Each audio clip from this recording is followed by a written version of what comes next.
Добро вечер, почитувани. Проширен спортски преглед на телевизија Нова во оваа неделна вечер, во вториот ден од викендот. Првиот дел од овој проширен спортски преглед ќе го задржиме фокусот на вашето внимание со информациите поврзани со ракометот, пред се со нашата машка ракометна репрезентација и оној неуспех во обидот да се пласираат на Олимписките игри во Рио. Што се однесува до гостите во студиото на телевизија Нова, вечера заедно со мене се Владимир Глигоров, Горан Ѓоргуновски и Мартин Клинчаров. Македонската ракометна репрезентација не успеа да се пласира на Олимписките игри во Рио.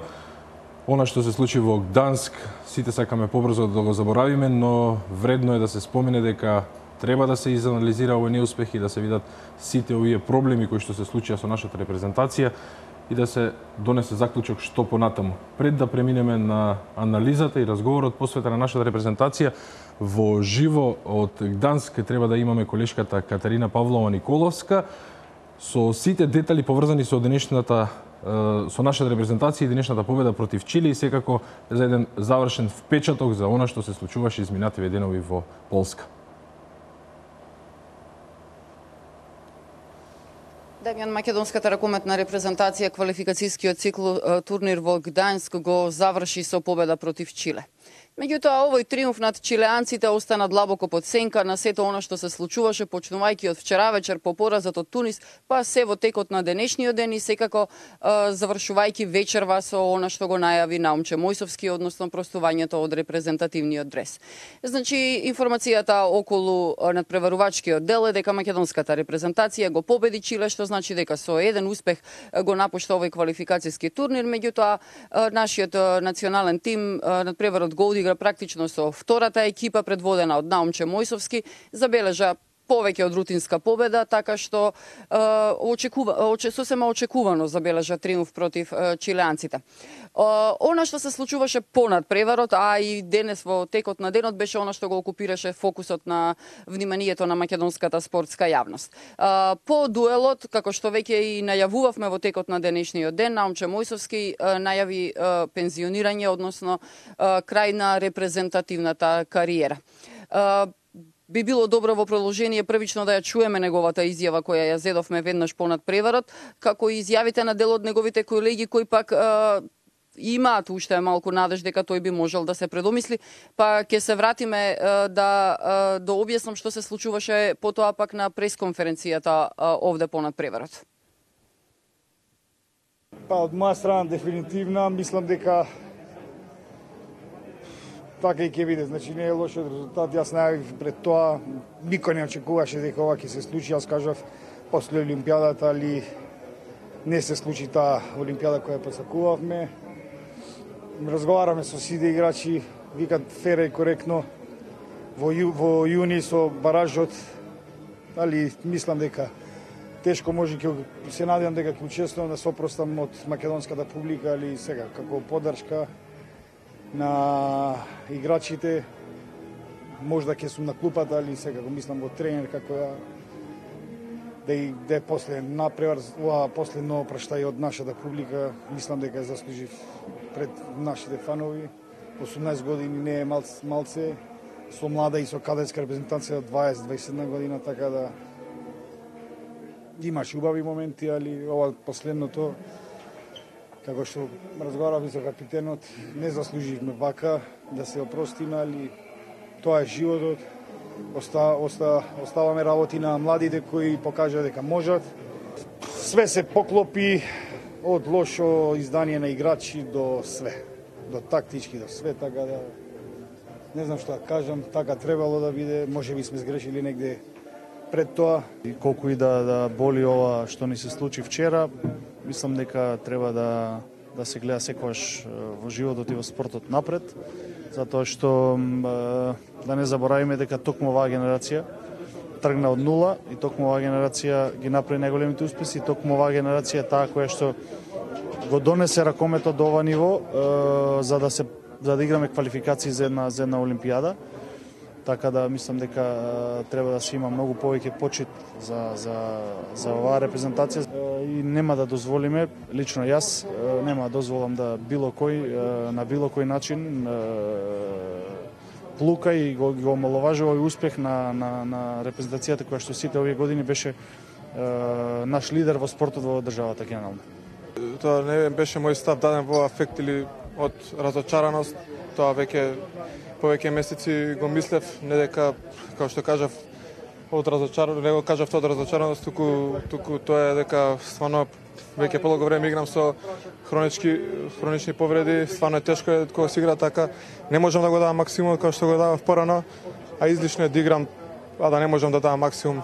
Не сум тој тип на играч, не сум тој стил на играч, така да дефинитивно баражот во јуни ќе биде мој последен надпревар за оваа репетација. Цел живот ќе остане таа горчлив турнир, горчлив пораз од Тунис, ќе не прати цел живот. Ќе озбориме тоа полошо, но што е тука, најдовме мотив. Ете, мој со каже дека е негов последен надпревар.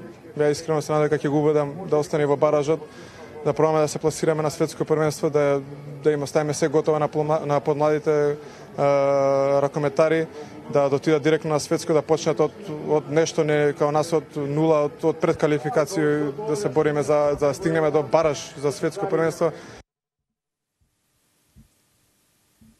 На пресконференцијата, односно на брифингот овде со новинарите, веднаш по надпреварот со Чиле се појавија селекторот Обрван, капитенот Кирил Лазаров и Наумче Мојсовски. Посебно впечатлива беше изјавата на Кирил Лазаров, кој рече дека за него како шок дошла информацијата, односно најавата за евентуално напуштање на председателската функција на Живко Мукаетов од Ракометната федерација на Македонија. Како што јавувавме во нашите изданија на вестите, Живко Мукаетов најавува повлекување, односно поднесување оставка од председателската функција пред структурите на Ракометната федерација. Велам, капитенот Кирил Лазаров изјави дека тоа за него било еден од поголемите удари што го доживеал денеска, дури поради сите овие најави за повлекување, оставката на селекторот Ивица Обрван, најавите на Наумче Мојсовски и исто така на Живко Мукаетов. Кирил Лазаров изјави дека дури не можел ни да игра, не се ни, како што видовме, тој не беше дел од надпреварот. Наумче Мојсовски имаше уште едно емотивно обраќање овде пред новинарите. Тешко зборуваше за одлуката да се прости од националниот дрес, а селекторот Ивица Обрван исто така со многу емоции изборуваше за напуштањето на македонската ракометна репрезентација. Тој остави некаков простор, би можела така да кажем, ако добро тоа го разбрав во еден момент, селекторот Обрван на прашање дали е ова конечна дефинитивна одлука, рече дека ако евентуално дојде во ситуација Ракометната федерација и репрезентацијата да бидат во теснец, да не можат да најдат некакво решение, тој би можел да ја преземе одговорноста во баражот со Чешка, кој ќе биде одигран во јуни, со оглед дека, како што рече, договорот тој и е подважечки договор кој завршува на крајот на јуни оваа година. Капитенот Кирил Лазаров исто така се наоѓа во некаква недоумица и тој како да размислува во која насока би ја продолжил репрезентативната кариера. На новинарските прашања дали тоа значи дека и тој би можел да се повлече од националниот дрес, тој не одговори потврдно, напротив, меѓутоа рече дека ќе очекува да ја види комплетната разврска на оваа новонастаната ситуација, но со оглед на тоа дека добро го познаваме Лазаров, не очекувам тој да донесе некаква одлука која би била прерадикална, особено не пред надпреварите од баражот во јуни против Чешка. Дамјан? Дали меѓу ракометарите постои најава, дали меѓу нив се зборуваше и за повлекување на дел од другите поискусни, оние носители кои што до сега беа клучни во составот на нашата репрезентација, или сега за сега остануваат имињата кои што до сега веќе ги знаеме и ги споменавте? Па и Филип Миркуловски уште вчера спомена, денеска тоа уште еднаш го потврди дека тој не се повлекува веднаш, меѓутоа дека би се повлекол по одигрувањето на баражот за светското првенство. Неговата теза и на поголем дел од репрезентативците, вклучувајќи го тука и капитенот Лазаров, а и голманот Борко Ристовски, е дека тие треба да им остават наследство на новите генерации. Тоа според нив значи дека би било добро тие да го отворат патот кон следното големо надпреварување за новата генерација која веќе очекуваме да почне да ги презема одговорностите во националниот тим, затоа што веќе споменавме и неколку пати денес во текот на денот, голем дел од македонските ракометни репрезентативци се во повозрасни спортски години. Ти благодарам за исцрпните извештаи од Гданск, Полска и за се она што можеше да го донесеш како информација за гледачите на телевизија Нова. Жал ми е што мораше да известуваш за пораз и за неуспех на нашата репрезентација, но оставаме простор овие ракометри да се поправат и можеби да се докажат уште еднаш во нашите очи и во очите на македонската јавност дека повторно ќе бидат оние кои што ги гледавме, можеби би рекол и во Србија на Европското првенство кога беа пето место. А тука го завршуваме овој прв дел од отвореното студио во телевизија Нова, посветено на вклучувањето на нашата колешка Катерина Павлова Николовска од Гданск, Полска. Правиме кратка пауза, па се враќаме со нашите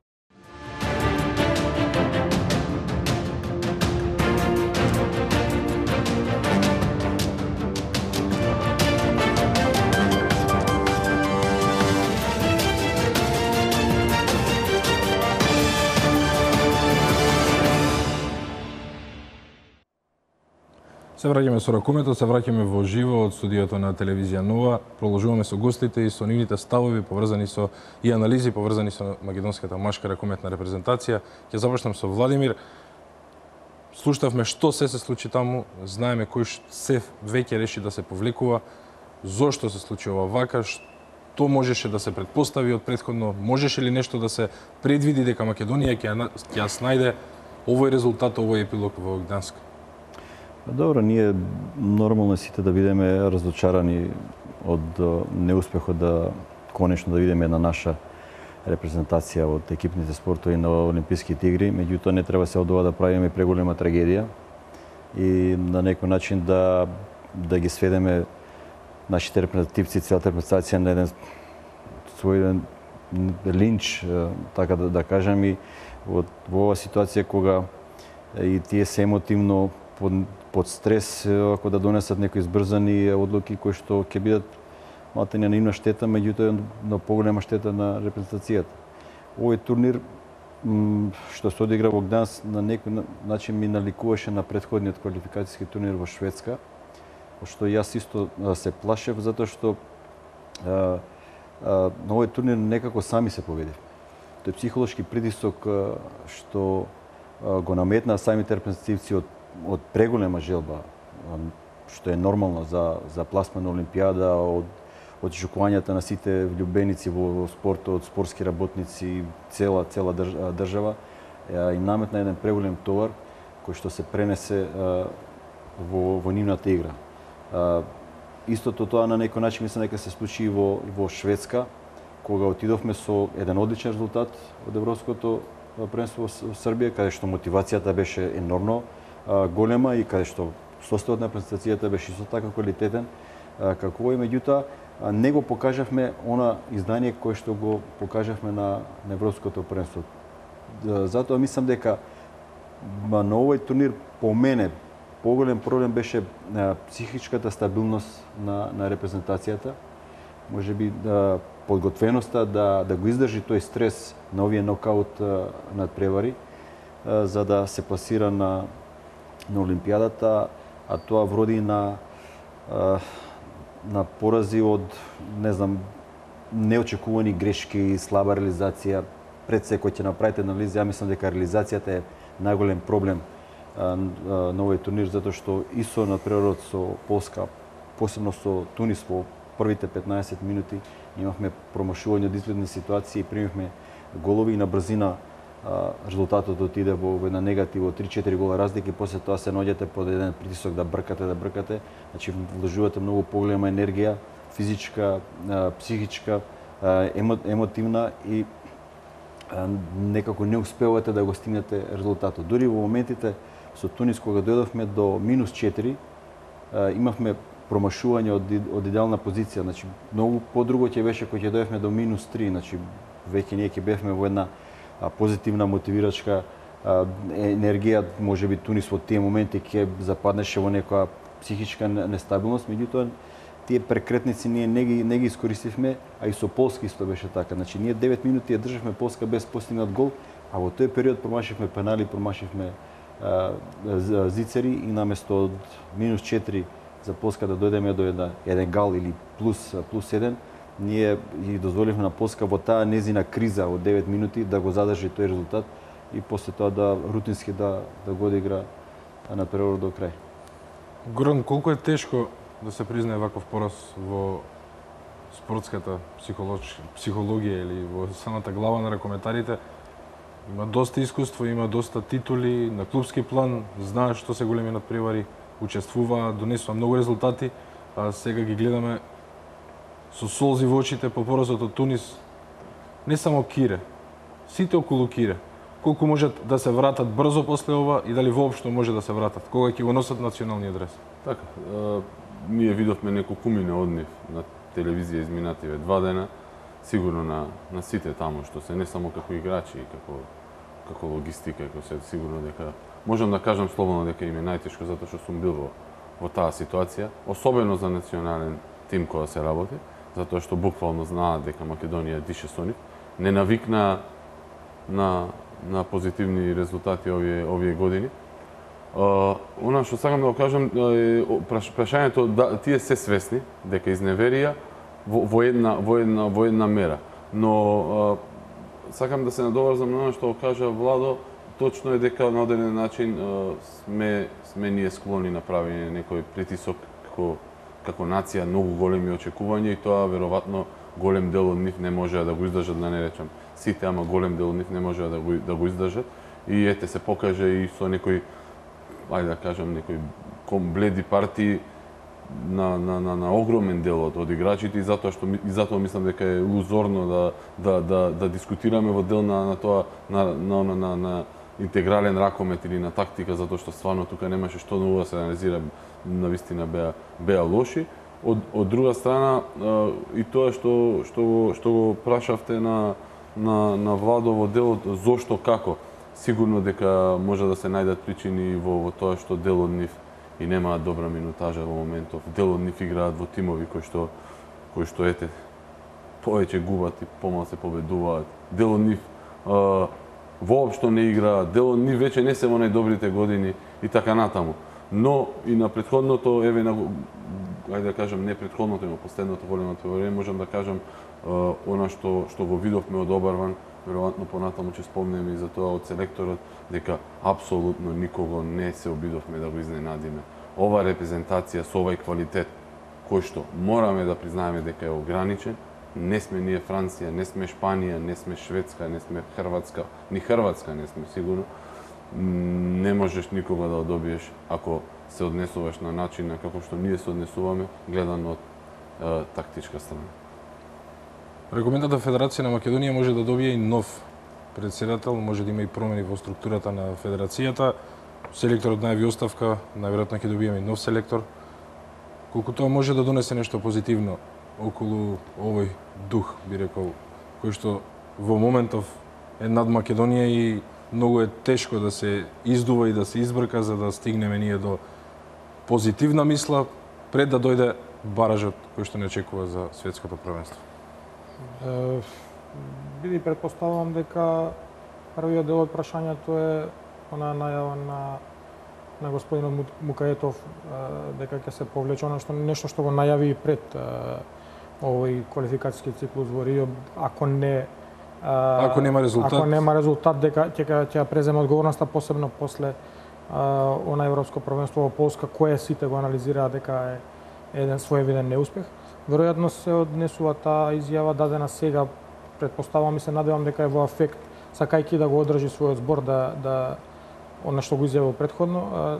Искрено се надевам, како што и капитанот Лазаров даде една изјава дека тоа нема да се случи, од една проста причина, затоа што ние не сме во позиција сега толку многу брзо да се преориентираме, гледајќи дека во јуни имаме веќе бараж за светско првенство.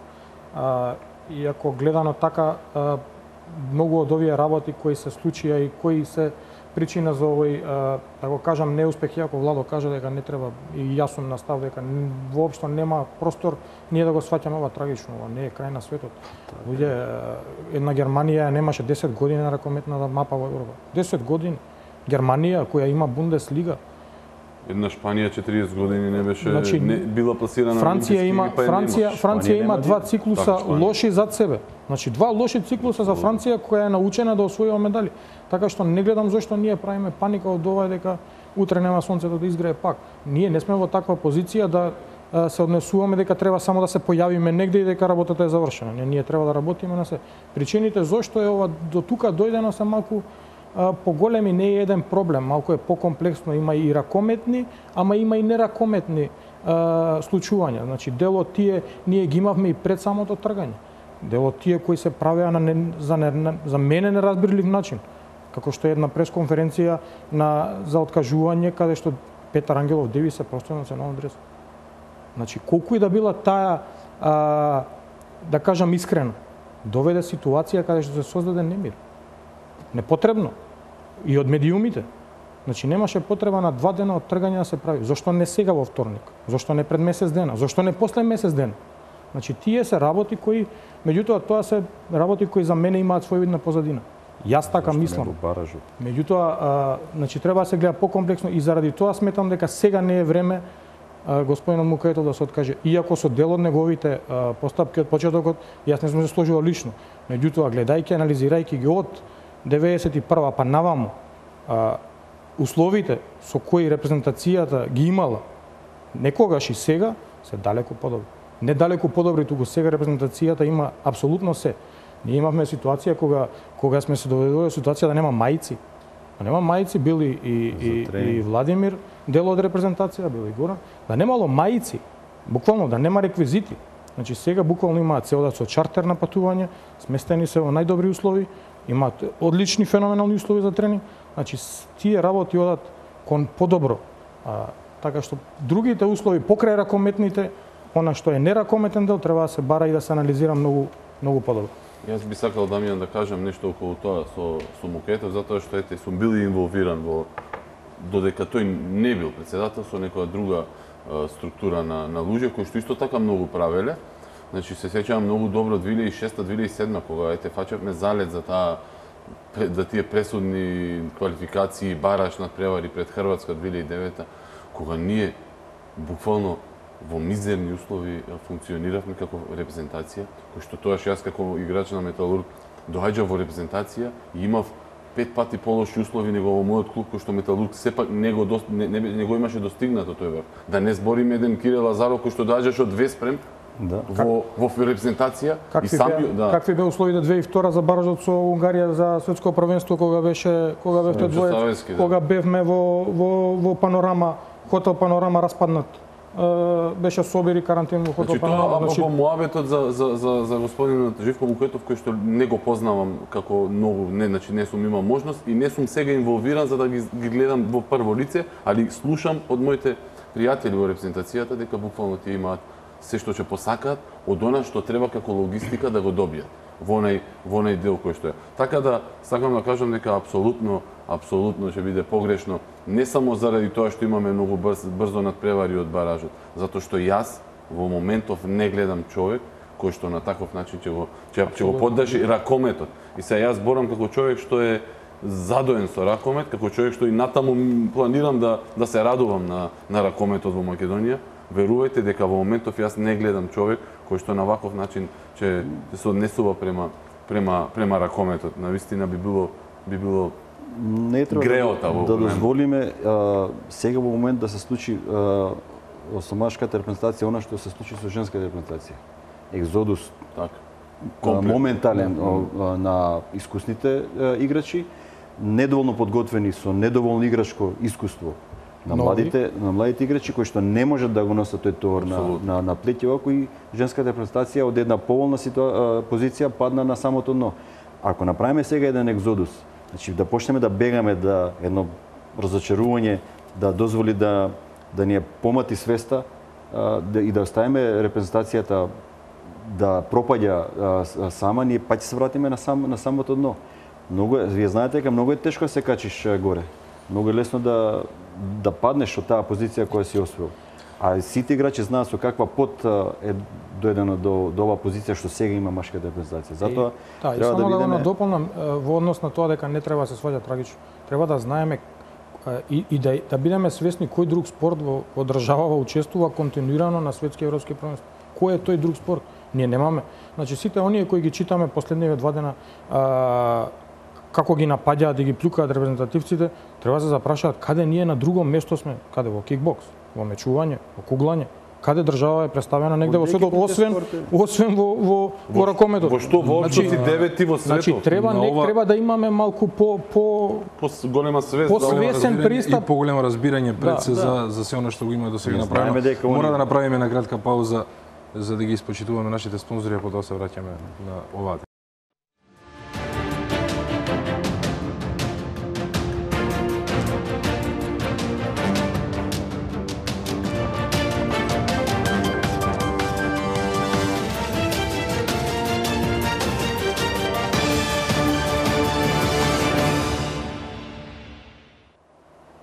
Дека ракометот е број 1 спорт во Македонија во последните 15 години, можеби од осамостојувањето, затоа што носи најголеми резултати на големи надпреварувања, светски и европски првенства, па и она што го прават младите генерации во овие неколку години, секако денешниот пласман на нашата ракометна репрезентација за играчи до 20 години на следното европско првенство е доволен доказ дека сите други спортови се во вторплан и покрај тоа што ова можеби звучи малку грубо према останатите спортисти кои што се занимаваат во нашата земја со оваа активна работа.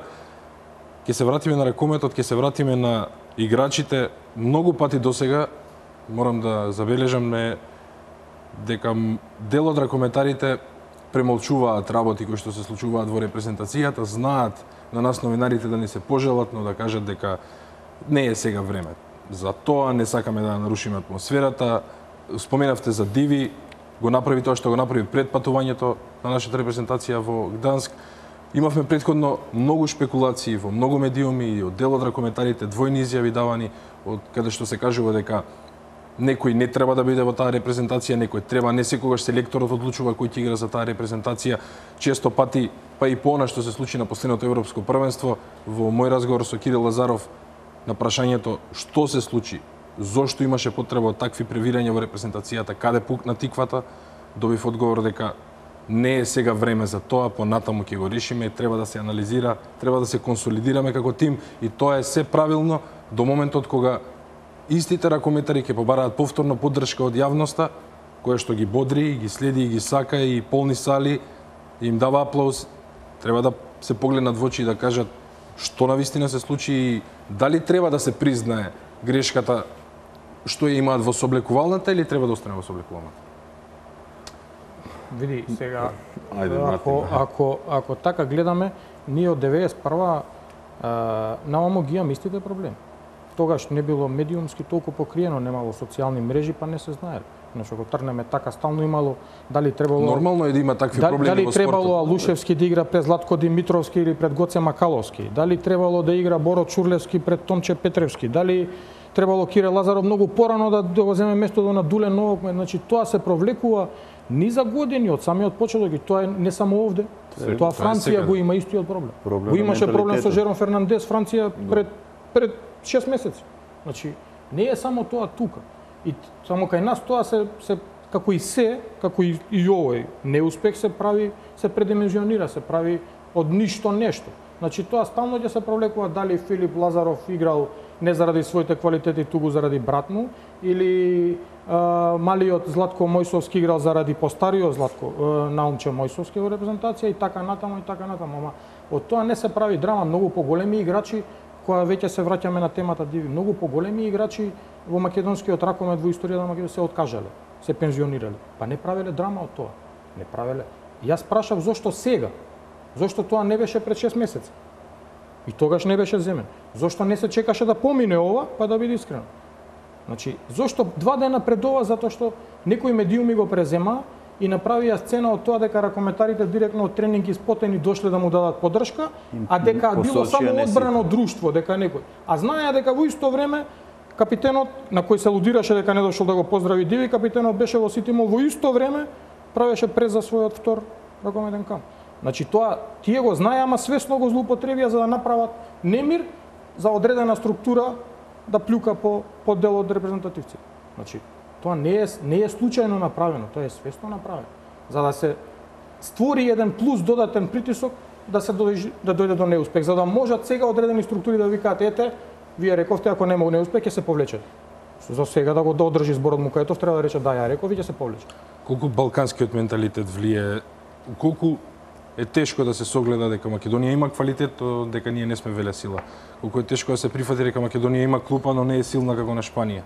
Колку е тоа реално да се каже јавно, а ракометарите да не се навредат и при тоа да продолжат да го даваат максимумот во дресот на Македонија, со оглед на тоа дека утре пак ќе играме со Норвешка, утре пак ќе играме со Данска и со Шпанија, и тие истите ракометари треба да добијат нашата поддршка и дали сме ние веле сила или не треба да се замараме за тоа. Ние покажавме еуфоријата се дига заради токму заради тоа.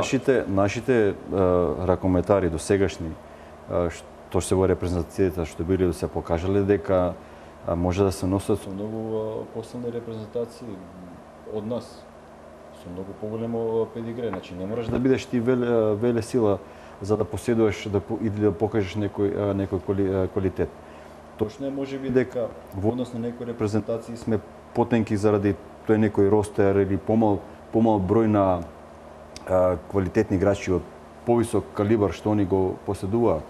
Меѓутоа кога вие на европски светски првенства здраво се носите со толку силни репрезентации, значи поседувате квалитет. Не можете вие на инспирација да влезете во коште со една Франција или не знам во секој случај ако не поседувате квалитет и знаење одредено.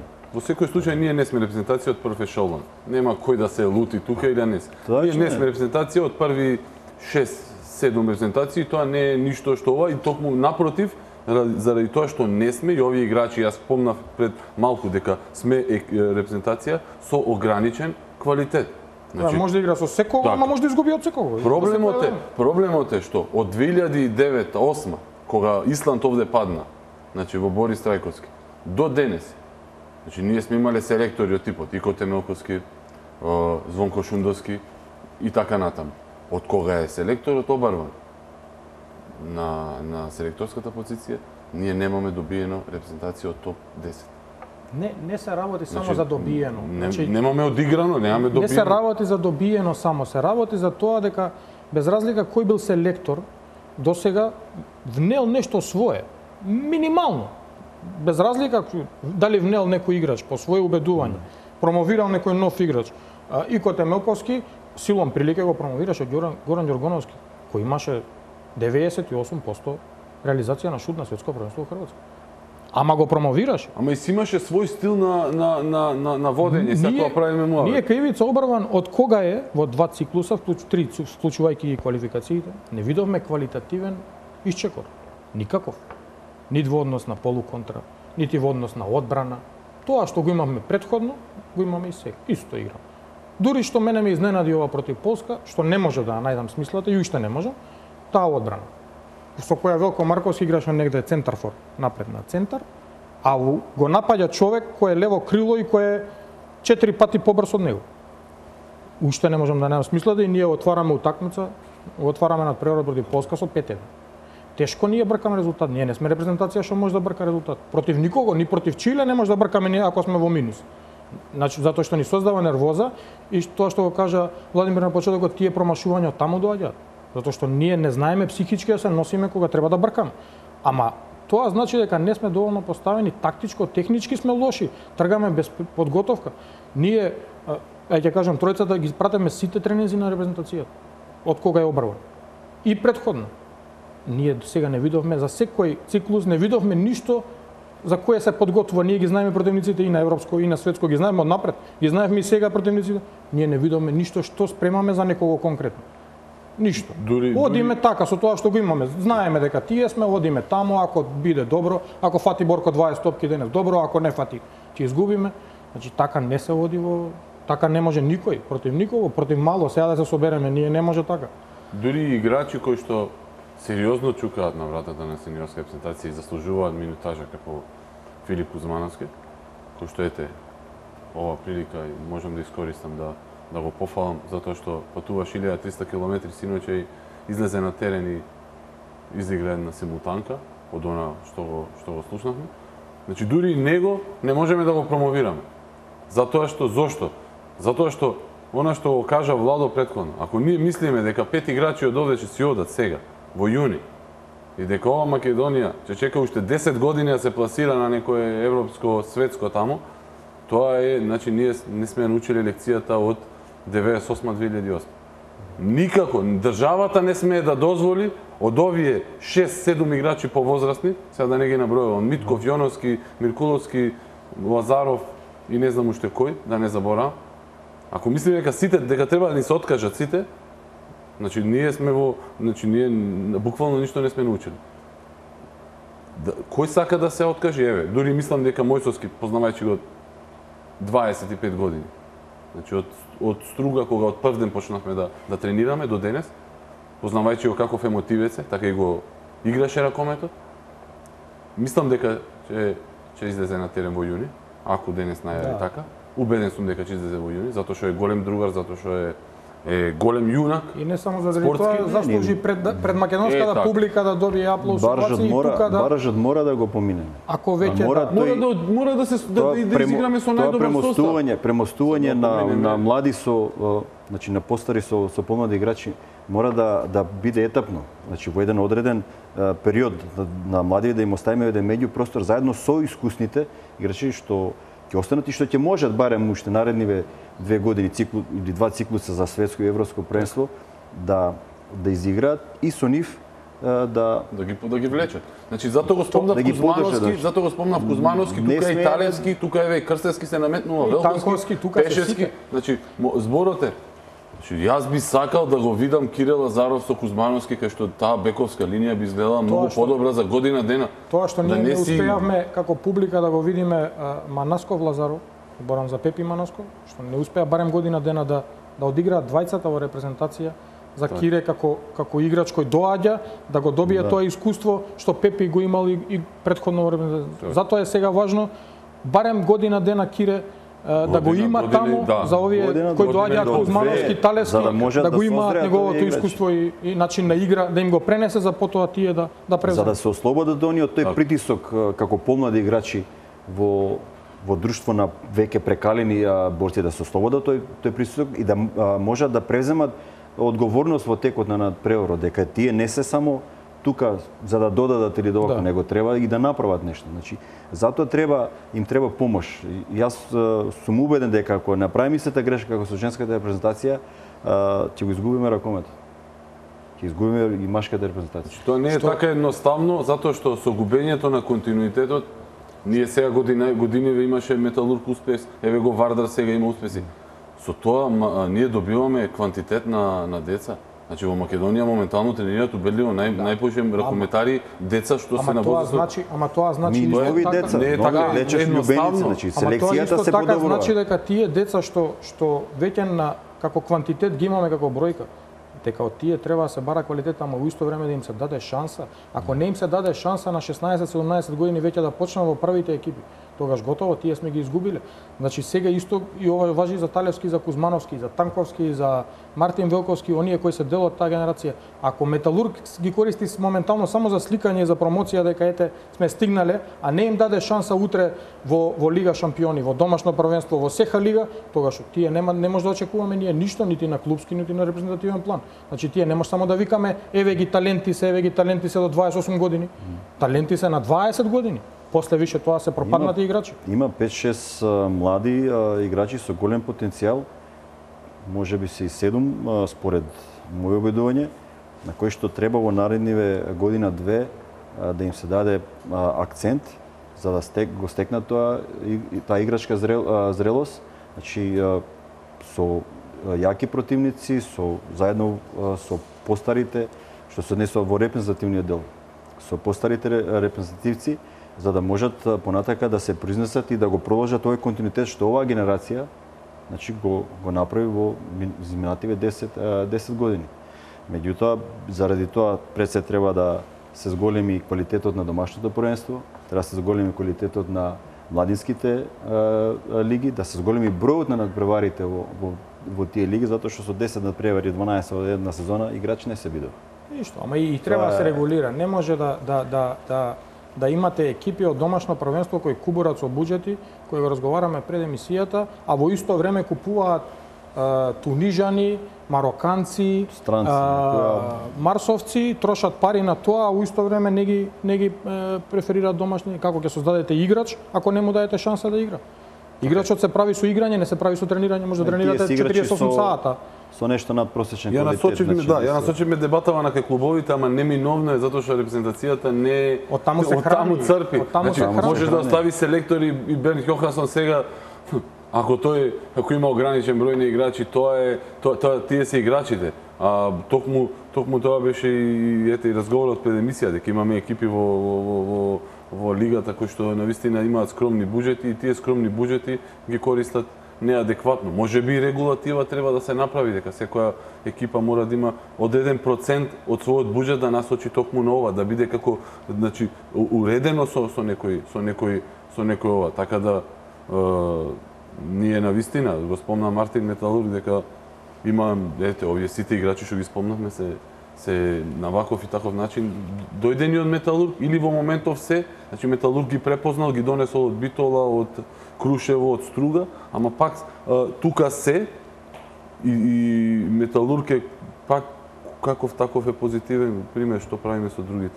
Иако имаат некои инциденти од типот на некој катарец, на некој второразреден хрват или србин, кој што сега се на иста позиција со, пак ќе кажам, Талески или Козманов. Има теза поврзана со Металург, која што неколку пати со делот колегите и со делот ракометни познавачи, како што сте и вие, ја дискутиравме. Вели, Македонија имаше одлични резултати, тоест постигна супер резултат во Србија, неочекуван, фантастичен, кога Металург беше јак.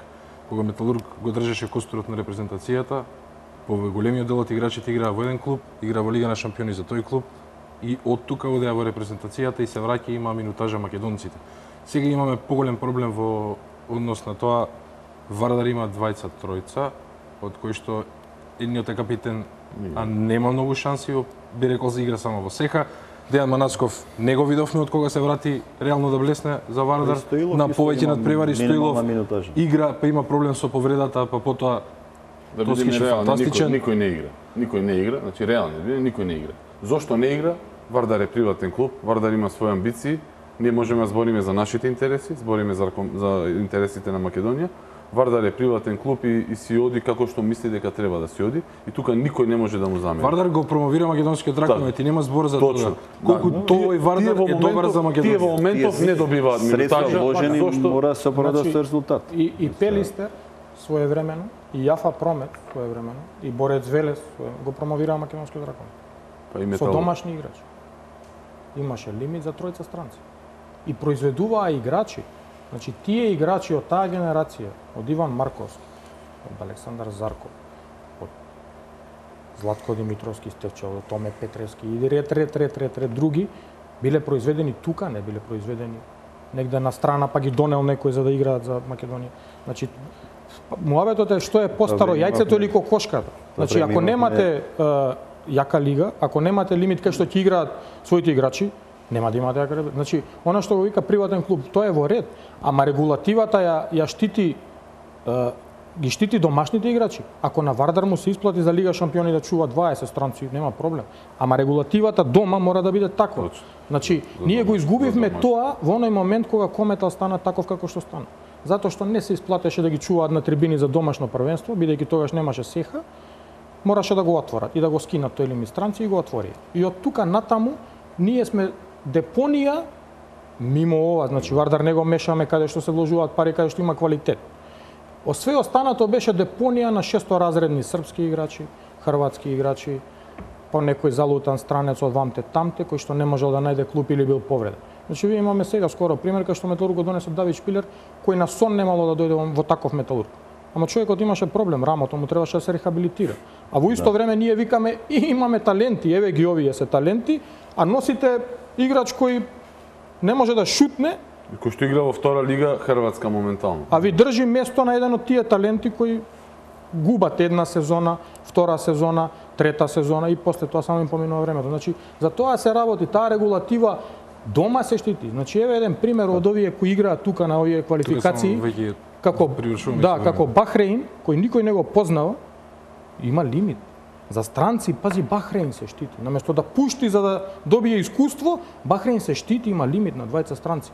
Ама ете го работи, стигнал до тука па ја измачи Норвешка, 50 минути ја измачи Хрватска едно полувреме. Ама има Бахрейн од поодамна има има лимит. Ти многу подобро знаеш. Затоа што во тој регион се води као за од водечките ракометни сили заедно со Катар со ваку. Ама сам да кажам, се штитат сами себе, а немаат ништо екстравагантно. Не направиле никогаш ништо. Тука мораме да го привршиме разговорот. Ви благодарам многу за одвоеното време, за тезите и анализите. Верувам дека на гледачите на телевизија Нова им е мило и драго што има можност да ве видат во ова студио. Отворено останува за вас секогаш, кога ќе има потреба и кога ќе имаме повод за успех или неуспех на македонскиот ракомет, да се надеваме на успех. Ви благодарам. Благодарам за поканата и мора се бориме за македонскиот ракомет. Не смееме да дозволиме да падне. Апсолутно. Во продолжение на спортскиот преглед на телевизија Нова остануваме со ракометот, но со женскиот ракометен првак Вардар, кој што денеска и официјално обезбеди пласман на завршниот Final Four турнир во Лигата на шампионките. Во продолжение да погледнеме што се случуваше во ремашот. Нашиот шампион ни донесе радост денеска и покрај поразот во Норвешка. Ларвик ЖРК Вардар 28-26. Вардар ќе одбранија предноста од Скопје изразена со 14 разлика и обезбедија пласма на завршниот турнир во Будимпешта, што е трето по ред од кое посакуваме триумф во шампионската лига. Надпреварот донесе резултатски неизвесен меч, две различни полувремења за вардарки. Црвено-црните најчесто беа во водство во првиот дел, а го реализираа со 13-11. Потврлија во второто полувреме, во кое Ларвик со далеку подобра игра стигна до победа изразена со 2 гола разлика, која не ги води во Будимпешта. Најефикасни кај Вардар, Радичевич со 7 гола од 8 обеди, по 5 постигнаа Лазович и Пенезич, 4 пати во листата на стрелците се запиша Лекич. Противникот на ЖРК Вардар во полуфиналето од Шампионската лига ќе биде познат во петок, за кога е закажана ждрепката во Будимпешта.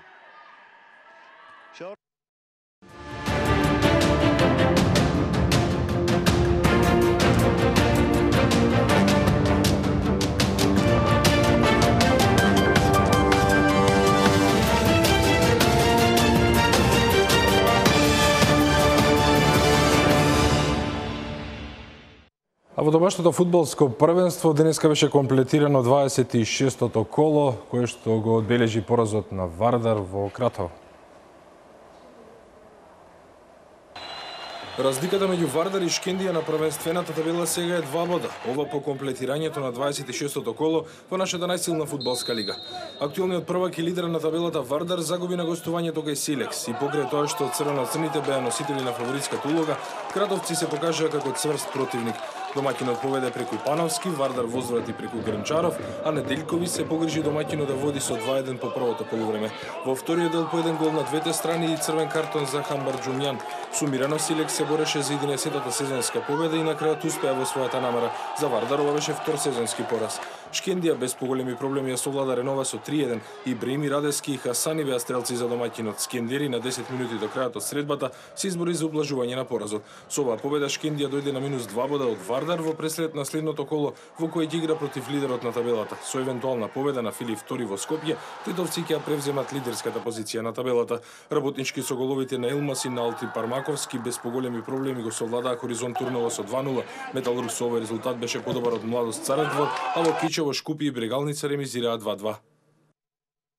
Сега што се однесува до првенствената табела во нашата прва македонска фудбалска лига по комплетирањето на ова коло, Вардар останува на лидерската позиција со 64 бода, втора е Шкендија со 62, трета Силекс со 40, Работнички е на четвртото место со 36 бода, Шкупи е на петото со 35, потоа следуваат Хоризонт Турново и Брегалница по 30 освоени бода, Ренова е осма со 28, Младост Царедвор со 16 на предпоследното место и последно пласиран е Металург со 16 бода. Во остеното коло дербито ќе се игра меѓу Вардар и Шкендија. Во втората македонска фудбалска лига пак денеска беше комплетирано 21-то надпреварувачко коло. Денеска игра Титекс и Пелисте, резултатот е 2-3 од овој надпревара, Скопје и Љубанци одиграа без голови 0-0. Евромилки победа вчера одиграа 1-2, Македонија Ѓорче Петров гостивар 1-0 и Влаз Рими го совлада Кожев со 1-0. Го победи гостивар со минимални 1-0 по голема борба, а овој единствен гол беше постигнат буквално во последните моменти од надпреварот, односно во судиското продолжение. Прецизно шутираше Стефан Лазаревиќ во 94-та минута од 20 на метри по изведениот корнер и на својот тим му донесе значени 3 бода во трката за влез во прволигашката конкуренција. По средбата дојде и до мал инцидент, за среќа интервенираше полицијата, па страстите се смирија, откако гостинските играчи имаа приметби на судењето на главниот судија на мечот Боби Величков од Велес.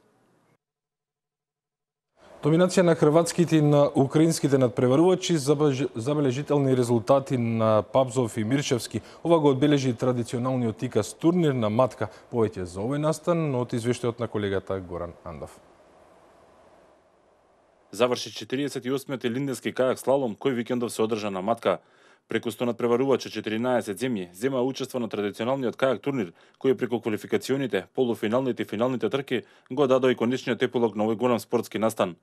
Тие имаа одлични услови за да ги покажат своите способности. Организацијата беше безпрекорна, а за тоа голема заслуга имаат Кајакарската федерација на Македонија, Агенцијата за млади и спорт, како и градот Скопје, кои безрезервно ја дадоа својата поддршка во организацијата на овој традиционален турнир, кој веќе 48 години е заштитен знак за кајакарството во Македонија. Временските услови беа одлични, а тоа пак ја привлече публиката која беше присутна во голем број. Оние кои дојдаа на матка имаа прилика да проследат одлични и вешти кајакари и кајакарки кои до последен здив се бореа со брзите води на реката Треска. А крајниот исход по целосно завршените трки викендов е следниот. Во најатрактивната категорија К1 мажи, фаворитот Игор Цијет од Украина ја оправда својата улога и го освои првото место со време од 99,09 секунди, без ниту една казнена секунда. На второто место се пласираше Рен Корпес од Хрватска, кој патеката ја помина за 104,58 секунди, додека трет беше нашиот кајакар Борче Мирчевски, кој имаше време од 111,44 секунди. Треба да се напомене дека нашиот олимпиец Атанас Николовски беше трет според постигнатото време, но поради казнени секунди тој настапот го заврши како девето пласиран. Кај жените во истата К1 категорија најбрза беше Викторија Ус од Украина со време од 114,20 секунди. Втора беше Кристина Петровиќ од Србија, која имаше време од 155,35 секунди и трето пласирана заврши турчинката Гамзе Полат со време од 157,18 секунди. Во категоријата C1 мажи најбрз беше Антонио Маринјиц со време од 121,46 секунди. Зад него се пласираше нашиот Робер Папазов со време од 148,08 секунди, а трет беше гркот Елефтериос Цациломпроу, кој патеката ја помина за 150,26 секунди. Кај жените во C1 категоријата, Викторија Бохуцка од Украина беше прва со 348,95 секунди, а втора беше Бусебе Јазоглу од Турција со заостанување од 129,77 секунди. Во последната C2 категорија, единствени надпреварувачи беа грците Елефтериос и Апостолос Цациломпроу од Грција, кои патеката ја поминаа со време од 145,45 секунди. Веднаш по завршувањето на финалните трки, на најдобрите им беа доделени и медали. Времењата кои надпреварувачите ги постигнаа во кајак спуст, те се бодуваат и за Европскиот куп, откако патеката беше адаптирана токму за таа цел. Сепак, крајната желба е добивањето на организација за Европското првенство во кајак спуст за сениори следната година. Доколку се суди според организацијата на годинешниот фикас турнир, реката Треска е подготвена за ново големо европско надпреварување. Сега почитувани во овие последни 20 минути од спортскиот преглед во оваа неделна вечер, во вториот ден од викендот, ќе се задржиме на темата која што пред малку ја гледавте или на 48-то издание на традиционалниот икас турнир на Диви води кајак. Во студиото на телевизија Нова имаме нови гости. По оние ракометните сега ги имаме кајакарите, ви рекол. Лазе Поповски, промотер на икас, и Коста Ефремов, председател на Кајакарската федерација на Македонија. За почеток добре дојдовте и како поминавте денеска? Добро најдовме, ви благодариме на поканата и на можноста да дадеме на завршница на се она што се случуваше изминативе 10 дена. Јас сум прв пат во ТВ Нова и се чувствувам прекрасно во овој амбиент. Посебно ме изненади позитивно овој прилог кој што го имате направено. Имало некои обиди до сега вака со дрон да се представи патеката, меѓутоа ова е навистина нешто што на многу невообичаен, а и спектакуларен начин ја представува патеката. Како што споменавте, пред се прекрасен амбиент, денес не послужија и временските услови. Граѓаните кои што вчера веројатно не успеа заради временските прилики да дојдат, а имаше многу голем интерес, посебно за спустот, бидејќи за прв пат по самостојувањето имаме едно волку силно меѓународно надпреварување. Денеска, да не речем на Валија, сигурно преку 7000 посетители имаше на матка во целина. Од нив во секој време најмалку по 500.000 беа на самата патека, бидејќи сепак е кајакот спорт кој што многу не е вака афирмиран да се знае кој е добар, кој не е добар, кој ќе победи и така натаму. Меѓутоа мислам дека токму тоа е идејата која што ја имавме оваа година, иказ да не биде само класично надпреварување во кајак, туку да биде еден настан, бидејќи сепак иказ е белег на градот Скопје, иказ е исто така и символ на македонскиот кајак, со оглед на тоа што е на некој начин така, ние сите во организациониот комитет чувствуваме една одговорност, една обврска, еден долг, да речем, кон претходните генерации, а токму тие генерации го посветија иказ на најголемиот македонски национален празник, 2 август Илинден. Заради специфичните услови на Меѓународната кајакарска федерација во поглед на календарот, сега Илинденскиот кајак слалом веќе 10 на 15 години наназад, можеби и повеќе, се одржува во првата недела на април, затоа што во август месец се оние битни надпревари, светски купови, светски првенства, тоа е веќе установена пракса. Сепак така некако со доаѓањето на пролета таа возбуда расте во федерацијата и помеѓу сите оние кои што се љубители на кајакот и стално се очекува нешто повеќе од иказ. Јас сакам во оваа прилика да се заблагодарам до новиот председател на федерацијата, господинот Коста Евтимов, кој што ми ја укажа оваа доверба да го промовирам икасот за оваа година. На честа на федерацијата што добив таква понуда и нормално веднаш со задоволство прифатив. Посебно и во делот на изборот на луѓето во организациониот комитет и мислам дека од наша страна ги дадовме сите можни заложби да овој иказ пред се биде промовиран, бидејќи тоа беше нашата главна цел. Се надевам дека успеавме да ги пренесеме вредностите и на кајакарството и на спортот, да ги приближиме и да ги анимираме сите оние љубители кои што има прилика да ги проследат и надпреварите, да бидат дел од овој амбиент. Како помине надпреварувачки дел? Па, генерално, односно, јас сум, земајќи предвид дека мојата функција во последни неколку месеци, значи, малку сум нов како председател, претходно јас бев само кајакар. Можам да речам дека надпреварувачкиот дел беше перфектно, значи, перфектно издание, помина многу добро. Од тука, мислам, целата идеја беше да се повика и Лазе како промотер на надпреварот, земајќи во предвид дека неговото искуство беше многу големо од претходно и од организација на други надпревари.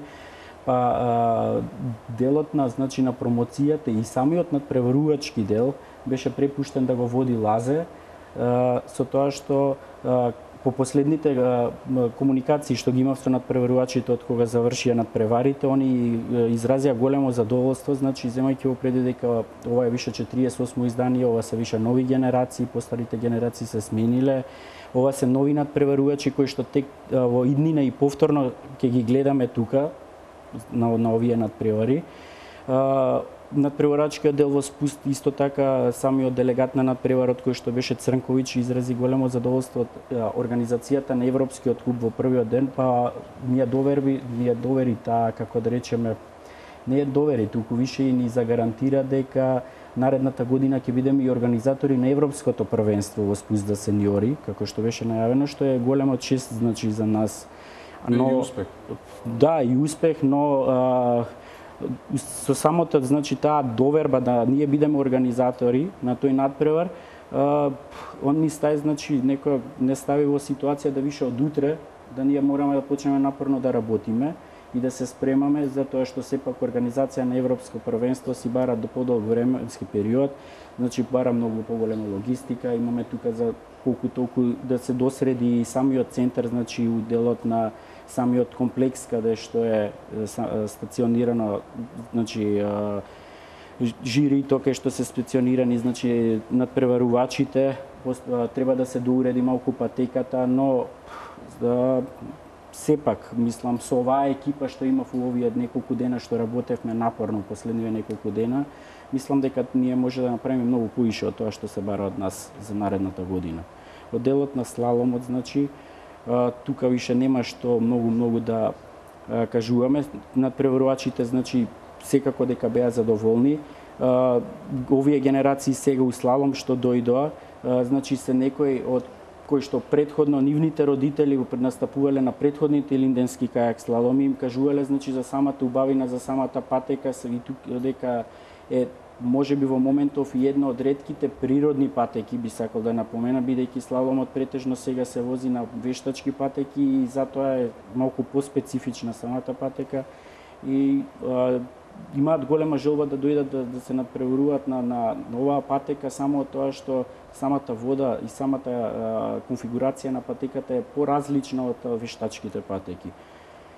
Сама по себе и предизвик. Сама по себе и предизвик, да, затоа што значи не е истата со самото промена на водата, на самиот водостој, значи се менува и самата конфигурација на патеката, што е голем предизвик за нив, за разлика од вештачките патеки каде што више таму е едно исто и нема многу промени. Да се задржиме малку на самото надпреварување. Колку македонските кајакари го имаат подигнато квалитетот од пред 10 години, го имаат спуштено. Имаме резултати, имаме постигнати времења. Каква е конкурентноста меѓу нив? Видете, во слаломот како дисциплина, трендов изминативе години, откако, па и да речем и децении, откако слаломот повторно се врати на олимписката програма со Олимписките игри во 1992 година, самиот тој статус на олимписки спорт, кој што беше најпрво како промотивен во Барселона, потоа во Атланта и во Сиднеј исто така, тие се мора најмалку на 3 олимписки игри да опстои спортот да биде во континуитет за да биде прифатен. И потоа влегува во редовната програма. Да речеме во Атина веќе Атина не можеше да го одбие, туку мора веќе да го има кајакот на редовната програма, значи од тогаш и на редовна програма. И тоа е веќе комплетно поразличен однос од страна на сите посериозни светски сили во спортот, вклучително и во кајакот, и на националните спортски федерации да му дадат посебно значење. Во основа таму се сведува на број на освоени олимписки медали. Значи системот на кој што функционираат повеќето од моćните велесили функционира на тоа да се поднесува програма во релевантната институција, каде што најчесто еден од главните параметри се бројот на освоени олимписки медали, потоа за тоа се добиваат определени буџетски средства. Нормално дека во таква ситуација секој председател на федерација ќе го избере најдобриот стручен тим и ќе бара најдобрите негови надпреварувачи да настапат на олимписките игри, бидејќи потоа следи статус и се гледа ветени биле толку медали, исполнети биле повеќе или помалку, па врз основа на тоа следи понатамошното финансирање и буџетирање на самиот спорт. Така што кајакот влезе како кајак во една голема моćна спортска машинерија, од каде што или влегуваш и функционираш, или едноставно остануваш некој спореден спорт. Иако матичната федерација, кајакарската, бидејќи тука влегува и мирната вода, е многу моćна. Од таму се зголеми конкуренцијата. Значи, ако некогаш на светските првенства настапувале по 50 или 60 надпреварувачи во кајак едносат мажи, зборам за дисциплина која што сум ја возел, која е најтешка, сега настапуваат по 200, по 300 надпреварувачи. На светската ранг листа исто така веќе котираат преку 300 надпреварувачи. Бројот на заинтересирани земји се зголемува. Еве да речеме за последниве 8 години веќе Русија се бројува меѓу главните светски велесили, освен во К1 мажи, скоро во сите други дисциплини има по некој медал на светски купови, на светски европски првенства. Тоа било земја која што Русија во диви води во мое време, да речем некаде до 2000 година, немала некој сериозен дури ни меѓународен успех. Исто така влегуваат нации како Кина, например. Кина во моментот има повеќе патеки за кајак отколку цела Европа. Значи, ако Европа има, не знам, 30 релевантни патеки за кајак, Кина има 60 во овој момент. Иако Кина почна да се занимава со кајак на диви води некаде 4 до 5 години пред самите Олимписки игри во Пекинг. Резултатите кои што се постигнуваат се толку блиски да веќе заличуваме на атлетика, на пливање, бидејќи разликата помеѓу првиот и 10-тиот најчесто не е повеќе од 1 до 2 секунди. Така што во таква една гладиаторска атмосфера, посебено сега како најнов тренд, пак се и тоа што спомена председателот, а тоа се семејствата.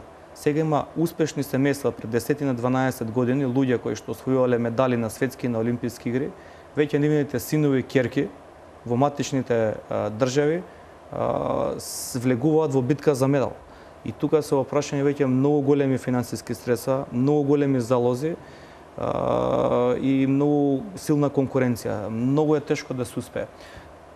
За нас е што битно во тој контекст? Битно е дека нашите поранешни надпреварувачи, како Атанас Николовски, иако тој се уште активно ќе се надпреварува, веројатно уште некој период додека може, што е секако спортски и треба да се почитува, иако си има веќе и функција и спортски директор, и Огнен Бражански, кој што исто така е делумно активен, меѓутоа многу повеќе во тренажниот процес. Ние имаме двајца тренери кои што се меѓународно веќе афирмирани и релевантни. Многу е битно знаењето да продолжи во континуитет, бидејќи контактите и искуството, информациите денешни се многу битни за да се знае како да се моделираат тренизите, во кој правец да се движи техниката, кои дополнителни активности треба да се направат во тренажниот процес, и верификација за ова што го зборувам, значи доказ, е тоа што трета година поред во Република Македонија се одржува кампот на Меѓународната кајакарска федерација. Значи само на две локации се во Шпанија, во Франција и во Македонија, и третата е Македонија, Република Македонија, каде што на база на апликација успеавме да бидеме сега вака отворени, деломно и лобирање, нели, деломно и некои други околности кои што те помагаат, тој регионален пристап и така натаму. Се одржува кај нас, тоа е за млади таленти, за оние кои што допрва доаѓаат во спортот. И Огнен Бражански оваа година веќе за прв пат на домашен терен е верификуван како официјален тренер покрај французот и една украинка, сега не им ги помнам имињата во моментот, како избрани во исто така во процес на селекција. А Атанас Николовски веќе е координатор, а тој исто така учествува и на овие два други кампа во Шпанија и во Франција по 2 до 3 седмици во годината, во изминативе 3 години. И тоа е многу битно, бидејќи доаѓа во контакт со најновите достигнувања, со најновите информации за тренажните процеси и потоа тие ги пренесуваат тука. Сега ја очекувам дека во периодот што следи, еве новото раководство ќе продолжи таму каде што застана старото, да речем на некој начин. Тука имаше еден многу джентелменски преод на генерации, значи претходниот председател апсолутно транспарентно и професионално се извршуваше функцијата, исто така беше човек од спортот. Коста си беше исто така поранешен надпреварувач, член на репрезентацијата, долги години во организацијата на сите надпревари. Посебно беше стручен и е стручен, го знаат и останатите национални федерации во делот на мерни инструменти, значи тие се вака доста ретки компетенции кои што некој ги поседува и меѓународно се верификувани, одат и на други надпревари надвор од Македонија ги бараат со тимот да учествуваат во тој дел. Значи полека сите овие години коцките се поклопуваат. Малку тренажниот кадар, малку врвните резултати, угледот кој што го има кајакарската федерација во европската и во светската, доаѓаат некои наши луѓе од моја генерација кои што се таму. И овој икас имавме настап на 30 македонски надпреварувачи. Значи сега имавме 14 држави, рекорд до сега, преку 150 стартови успешни, значи скоро 200 имавме севкупно за двата дена и за Европскиот куп и за Елинденскиот кајак слалом, и меѓу нив беа 30 наши надпреварувачи. Ќе се вратиме на икас, мораме да направиме кратка пауза за реклама. Благодарам.